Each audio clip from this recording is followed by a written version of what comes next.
Hello everyone, how are you all. कैसे हो आप सभी। मैम हम सब बहुत बढ़िया है। आप बताइए आपके क्या हाल चाल है। जी हम भी एकदम बढ़िया हैं। तो आ जाइए स्टार्ट करते हैं सीए फाउंडेशन का pocket summary revision economics class का with beautiful hand notes which prepared by me. चलिए स्टार्ट करते हैं। तो जैसा कि मैं आप सबको बता दूं, ऑलरेडी मैं आप सबको एक चैप्टर पूरा करवा चुकी हूँ जिसमें 2 यूनिट था। आज हम ये डिमांड चैप्टर की 4th क्लास कर रहे हैं। तो जिसने 3 क्लास नहीं किया तो प्लीज पहले जाके उस क्लास को करो। एक बात याद रखिएगा, फिर से बता दे रही हूँ आपको, पहले जाके पिछली क्लासेस कंप्लीट करो, उसके बाद एक क्लास करना। सिक्वेंस से चलो, धीरे धीरे चलो, अच्छे से चलोगे तो बात बनेगी। और इतना सब कुछ करते करते साथ में साक्षर एप्लीकेशन पे डेली प्रैक्टिस प्रॉब्लम अपलोड की जा रही हैं, उनको सॉल्व करो। और बहुत सारे बच्चों ने हमारी जो टेस्ट सीरीज है उसके लिए एनरोल कराया, तो वहां से हमें फीडबैक बड़ा जबरदस्त आया। बच्चों ने बताया कि मैम ये जो फैसिलिटी है अभी हमें कहीं और किसी एप्लीकेशन के थ्रू नहीं मिला। तो प्लीज अगर पॉसिबल हो तो इसको एग्जाम तक कंटिन्यू रखें। और एग्जाम तक तो क्या, अब ये हमेशा कंटिन्यू रहने वाली है, टेंशन ना लीजिए आप। चलिए आ जाइए, करते हैं वापस से स्टार्ट। एक बात मैं आपको बता देती हूँ, टेस्ट प्रैक्टिस के अंदर आपके 8 फुल टेस्ट हैं बेटा, सॉरी 8 आपके पार्ट टेस्ट है, 4 आपके फुल टेस्ट है एंड 3 आपके ऑल इंडिया टेस्ट हैं, जिसमें आपको रैंकिंग भी अलॉट की जाएगी। यस, हम ऑल इंडिया बेसिस पे टेस्ट कंडक्ट करा रहे हैं, ये 3 जिसमें हम आपको रैंकिंग अलॉट करेंगे। चलिए जी, इन सब से आप बहुत मोटिवेट होंगे, आपके पेरेंट्स मोटिवेट होंगे। जो हम रिपोर्ट कार्ड आपके फोन पे भेजते हैं वो अपने पेरेंट्स को जरूर दिखाइएगा। उन्हें पता लगना चाहिए बच्चा अगर गिर रहा है तो कितना गिर रहा है, उठ रहा है तो कितना उठ रहा है। और आपको जो पर्सनल गाइडेंस हमारे साइड से दी जा रही है वो लगातार ऐसे ही बनी रहेगी। चलिए स्टार्ट करते हैं। Elasticity of demand. Elasticity of demand की अगर मैं बात करूं तो this is the unique topic of today's class. Very very important है, इस पे एग्जाम में बहुत कुछ पूछा जाता है। चलिए एक वर्ड में आप सब मुझे बताइए, what is the meaning of elasticity. आप इस इलास्टिसिटी वर्ड से खुद क्या समझते हो। देखो, अगर हमारी ये फेस टू फेस क्लास होती तो आप सब जानते हो मेरे पढ़ाने का तरीका बिल्कुल अलग है। मैं कभी भी खुद से आपको सब कुछ सर्व नहीं करती, पहले आपके अंदर से बातें निकालती हूँ, फिर उन्हीं को एक सुनहरे शब्दों में सजो के आप तक दे देती हूँ। तो यहाँ पे ये इसलिए पॉसिबल नहीं है because this is the revision class and I am not going to detail discussion here. यहाँ पे बस जल्दी जल्दी सिंप्लीफाइड वे में, ब्यूटीफुल वे में मेरा कंटेंट मुझे आप तक पहुंचाना है और सभी साथ में बोलेंगे जय माता दी। तो इलास्टिसिटी का एक मतलब मैं आपको बताती हूँ, सिंपल सा, फ्लैक्सिबिलिटी। किसी पर्टिकुलर गुड्स में अगर हमें डिमांड में इलास्टिसिटी देखना है तो we will check the flexibility of in that case. उसके अंदर फ्लैक्सिबिलिटी बहुत ज्यादा है तो वी विल से कि यार इसमें फ्लैक्सिबिलिटी बहुत ज्यादा है, दैट मीन्स इसमें इलास्टिसिटी बहुत ज्यादा है। अगर किसी चीज में फ्लैक्सिबिलिटी बहुत कम है दैन वी विल से इसके अंदर इलास्टिसिटी बहुत कम है। तो flexibility is equal to what, elasticity. अगर उसके अंदर फ्लैक्सिबिलिटी बहुत है दैट मीन्स उसके अंदर इलास्टिसिटी बहुत है। अब सपोज इस चीज को ध्यान में रखिए, जैसे मैं क्लास में कराती थी सेम वैसे ही यहाँ ड्रॉ करूंगी। अगर प्राइस में चेंज हुआ सिर्फ इतना सा, कम हो रहा है ज्यादा हो रहा है, मैं इस चीज पे नहीं जा रही, मैं कह रही हूँ प्राइस इतने से कम या ज्यादा जो भी हो व्हाटएवर, पर प्राइस इतने से चेंज हुआ, उसके तुलना में बेटा डिमांड इतनी सारी चेंज हो गई। ओ माय गॉड मैम, इसका मतलब आप मुझे बताइए इलास्टिसिटी इज डिमांड क्या है, कम है ज्यादा। Ma'am elasticity is more because demand में जो चेंज हुआ है वो बहुत ज्यादा हुआ है। चलो अब आप मुझे बताइए बेटा, प्राइस चेंज हो गया इतना सारा बट डिमांड चेंज हुई सिर्फ इतनी सी। अब मुझे बताइए इलास्टिसिटी कम है या ज्यादा। मैम कम है। इसका मतलब जब आप इलास्टिसिटी का आंसर मुझे दे रहे हो तो आप क्या अपने माइंड में रख रहे हो, आप डिमांड को माइंड में रख रहे हो कि प्राइस की तुलना में डिमांड कितना चेंज हो रहा है। अगर प्राइस थोड़ा चेंज हो रहा है, डिमांड बहुत चेंज हो रहा है, तो इसको बोलते हैं इलास्टिसिटी इज मोर। अगर प्राइस बहुत चेंज हो रहा है और डिमांड थोड़ा चेंज हो रहा है तो इसको बोलते हैं लेस इलास्टिसिटी। और अगर मैं आप सबको बोलूं कि बेटा प्राइस चेंज हुआ ही नहीं और डिमांड बहुत ज़्यादा चेंज हो गई, इसको क्या बोलते थे मैम, इसको बोलते थे इनफाइनाइट। याद आ रहा है कुछ या नहीं। Yes ma'am, perfectly elastic. लेकिन अगर मैं बोलूँ बेटा कि प्राइस इतना सारा चेंज हो गया बट डिमांड पे तो कोई फर्क ही नहीं पड़ा, डिमांड स्टे कर गई, डिमांड स्टेबल है, प्राइस इतना चेंज पर डिमांड फिक्स है। इसको क्या बोलते थे मैम? Zero elasticity. ये सारी चीजें मैं आगे आपको फिर से याद कराऊंगी जब भी टर्मिनोलॉजी सिखाऊंगी, बट मैं आपको सिर्फ एक ही बात माइंड में डालना चाहती हूँ, इलास्टिसिटी इज व्हाट? फ्लेक्सिबिलिटी। कम या ज्यादा, अगर बहुत ज्यादा चेंजेस आ रहे हैं तो हम उसको बोलेंगे कि इसमें इलास्टिसिटी है। तो इलास्टिसिटी का मतलब होता है responsiveness due to change in price, demand कितना चेंज हो रहा है। आगे देखिए, जब हम percentage change in quantity demand को डिवाइड कर देते हैं परसेंटेज चेंज इन प्राइस से, तो हमें पता लगता है कि इलास्टिसिटी ऑफ डिमांड क्या है। अब डिमांड को, इलास्टिसिटी ऑफ डिमांड को मेजर करने के लिए हमारे पास खूब सारे फॉर्मूलाज हैं, खूब सारे फैक्टर हैं। हम प्राइस के बेसिस पे भी बेटा इलास्टिसिटी कैलकुलेट करते हैं, हम इनकम के चेंज होने से डिमांड में क्या चेंज हो रहा है इस चीज से भी इलास्टिसिटी निकाल सकते हैं। प्राइस ऑफ सब्स्टिट्यूट गुड्स में चेंज होने से मेन प्रोडक्ट की डिमांड में क्या चेंज आया, हम इस चीज पे भी इलास्टिसिटी निकाल सकते हैं। और तो और सब्स्टिट्यूट का अवेलेबिलिटी है कि नहीं, क्या सीन है, हम उस बेसिस पे भी बेटा इलास्टिसिटी कैलकुलेट कर सकते हैं। चलिए, तो इतने सारे फैक्टर के बेसिस पे हमको इलास्टिसिटी कैलकुलेट करना है, लेकिन सबसे इंपॉर्टेंट फैक्टर है अपना फर्स्ट वाला, प्राइस फैक्टर। प्राइस फैक्टर पे जब भी हम इलास्टिसिटी मेजर करते हैं उसको बोला जाता है प्राइस इलास्टिसिटी, और इसको हम डिनोट करते हैं ईपी से। इनकम इलास्टिसिटी इसको डिनोट करते हैं ईआई से। रिलेटेड गुड्स वाली को क्रॉस इलास्टिसिटी बोलते हैं, इसको डिनोट करते हैं ईसी से। एंड सब्स्टिट्यूट इलास्टिसिटी को डिनोट करते हैं ईएस से। अब मैं सबसे इंपॉर्टेंट बात आप सबके सामने बोलने जा रही हूँ, ध्यान से सुनना, मन से सुनना, और एक बार सभी पहले बोल दो जय माता दी। अपने क्वेश्चन में एग्जाम की बात कर रही हूँ, एग्जाम की बात सुन कर रही हूँ, जरा गौर फरमाइएगा। एग्जाम में क्वेश्चन आता है, उसने कुछ भी नहीं बोला कि किस मेथड से सॉल्व करो, तो 99.99% तो क्या मैं 100% बोल रही हूँ कि आप कौन सा मेथड लगाओगे बेटा? Price elasticity method. It is to be noted that elasticity of demand means price elasticity of the commodity unless and until otherwise mention. जब तक कहीं भी कुछ भी आपको नहीं बोला गया, आप क्या मेथड लगाओगे? आप प्राइस इलास्टिसिटी मेथड लगाओगे। तो सबसे पहले आज की क्लास में मैं आपको प्राइस इलास्टिसिटी मेथड पे ही चर्चा कराने वाली हूँ। अगर मैं बात करूँ प्राइस इलास्टिसिटी मेथड की, तो ये प्राइस इलास्टिसिटी मेथड के अंडर टोटल में 5 फॉर्मूलाज हैं। 5 फॉर्मूलाज को यूज करके हम प्राइस इलास्टिसिटी कैलकुलेट करते हैं। पहला फॉर्मूला, पहला मेथड होता है हमारा परसेंटेज चेंज मेथड, दूसरा होता है हमारा डेरिवेटिव मेथड, तीसरा होता है हमारा ग्राफ मेथड, फोर्थ होता है हमारा आर्क मेथड, और फिफ्थ होता है हमारा टोटल आउटले मेथड। तो ये टोटल में 5 मेथड हैं जिसके थ्रू हम प्राइस इलास्टिसिटी निकालते हैं।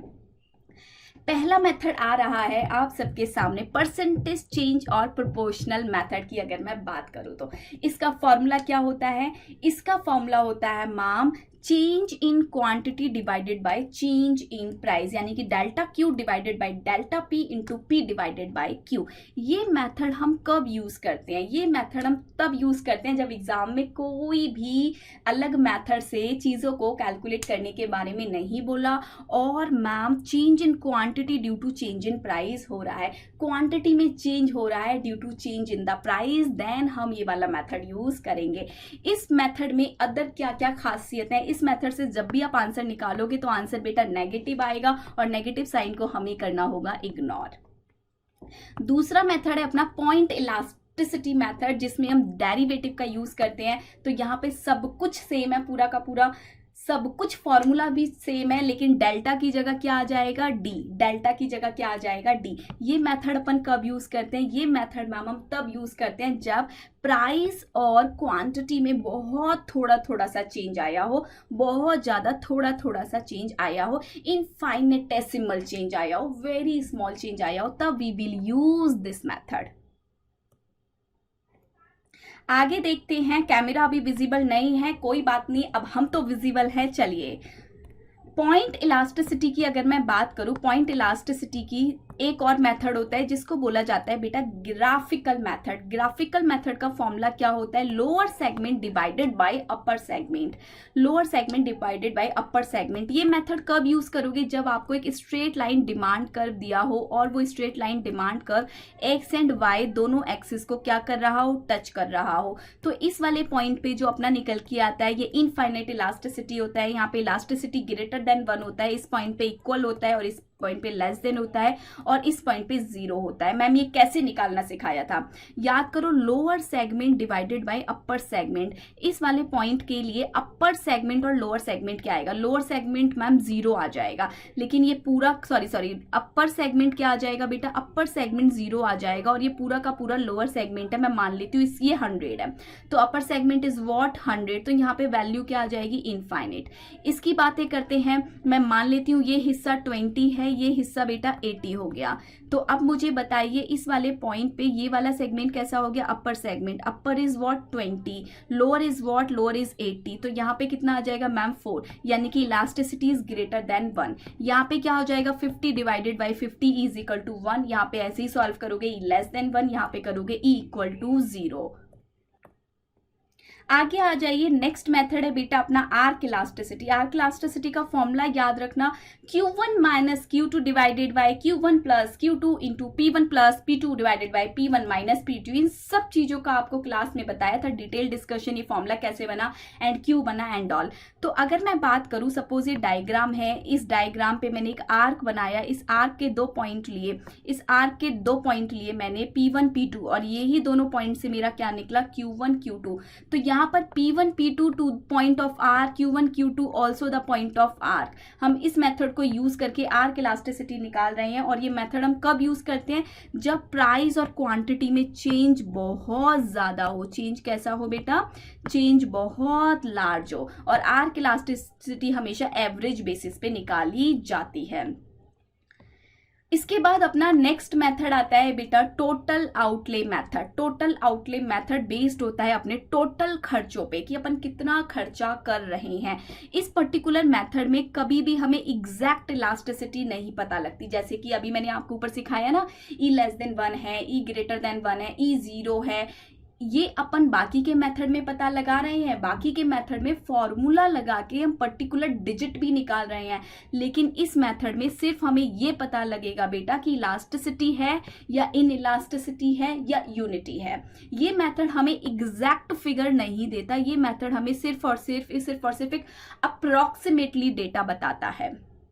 अगर मैं बात करूं कि कब ई ग्रेटर देन 1 होगा, कब ई लेस देन 1 होगा, कब ई इक्वल टू 1 होगा और कब ई ग्रेटर देन 1 होगा, याद रखना। चलो, जब ई बेटा लेस देन 1 होगा, जैसे जैसे बता रही हूँ सुनना, तब क्या बोलेंगे? इन इलास्टिक या लेस इलास्टिक। जब ई इक्वल टू 1 होगा तो यूनिट इलास्टिक। जब ई ग्रेटर देन 1 होगा तो आप सब भी जानते हो इसको क्या बोलेंगे? इलास्टिक या मोर इलास्टिक। आगे देखो, अगर आपका ई लेस देन 1 है, दैट मीन्स उस पर्टिकुलर गुड्स में बेटा इलास्टिसिटी क्या है? कम है।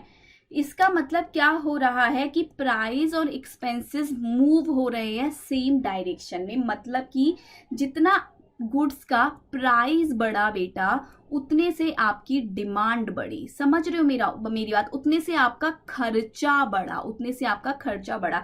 सपोज करो एक पानी का बॉटल 20 रुपए का आता था, तो आप कितने पानी के बॉटल खरीदते थे? एक। अब वो ही एक पानी का बॉटल अगर 25 रुपए का हो गया है, तो आज के दिन आपका खर्चा क्या हो गया बेटा? 25 हो गया कि नहीं? यस मैम, हमारा खर्चा 25 हो गया। और अगर मैं यहाँ पे बात करूं, पहले आपका खर्चा कितना था? 20। अब मेरी एक बात और सुनो, जब यही पानी का बॉटल आप 2 खरीद रहे होगे 20 रुपए में 2 बॉटल आप ले रहे थे, तो आपका टोटल खर्चा कितना हो रहा था? 40 रुपए। पानी का बॉटल महंगा हो गया।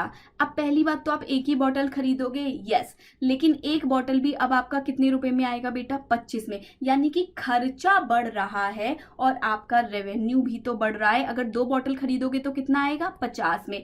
यानी कि प्राइस के बढ़ने से खर्चा बढ़ रहा है, आप डिमांड नहीं बढ़ा रहे हो। आप प्राइस के बढ़ने से जब खर्चा बढ़ता है बेटा, तो उसको बोलते हैं ई लेस देन 1। यहाँ पे प्राइस के बढ़ने से आपका खर्चा खर्चा बढ़ रहा है, प्राइस के घटने से आपका खर्चा बढ़ रहा है। इन रियल आपकी कोई भी एक्स्ट्रा डिमांड जेनरेट नहीं हो रही है। जब एक्स्ट्रा डिमांड नहीं है दैट मीन्स कोई इलास्टिसिटी नहीं है, इसीलिए इसको बोला गया इन इलास्टिक और लेस इलास्टिक। नेक्स्ट देखो यहाँ पे टोटल एक्सपेंडिचर रिमेन अनचेंज्ड, मतलब कि प्राइस तो बढ़ रहा है, प्राइस बढ़ रहा है, लेकिन जो आपका खर्चा है आज भी उतना है। सपोज करो 10 की चीज बेटा 30 रुपए की हो जाती है। जब वो चीज 10 रुपए की थी तो आप कितनी क्वांटिटी खरीदते थे? 3। लेकिन जब वो चीज 30 रुपए की हो गई तो आप कितनी क्वांटिटी खरीद रहे हो? 1। यानी कि खर्चा पहले भी 30 रुपए का था, आज भी खर्चा कितने का है बेटा? 30 रुपए का। यानी कि जो आपके एक्सपेंडिचर है वो आज भी 30 रुपए के हो रहे हैं, पहले भी 30 रुपए के हो रहे थे। प्राइस इंक्रीज हो रहा है, लेकिन आपका जो खर्चा है वो पहले भी उतना ही था बेटा और आज भी उतना ही है। इसको बोलते हैं E = 1। लेकिन अगर मैं बात करूं E > 1, यहाँ पे प्राइस और खर्चा दोनों ही अपोजिट डायरेक्शन में जा रहा है। मतलब प्राइस बढ़ रहा है तो आपका खर्चा बेटा घट रहा है, या फिर प्राइस अगर आपका घट रहा है तो आपका खर्चा बढ़ रहा है। जैसे कि सपोज करो गुड्स 5 रुपए पर यूनिट था, आप 10 यूनिट लेते थे, अब ये 2 रुपए का हो गया तो आपने इसकी 20 यूनिट लेना शुरू कर दी। दैट मीन्स प्राइस के घटने पे आपका खर्चा बढ़ा। तो यहाँ पे क्या हुआ? जब भी अपोजिट डायरेक्शन आ रही है इलास्टिक सेम चल रहा है, यूनिटी। अगर यहाँ पे बिल्कुल सेम सॉरी मैंने गलत बोल दिया, अनचेंज्ड रहता है यूनिट, और अगर सेम डायरेक्शन में रहता है तो लेस इलास्टिक। याद रखना।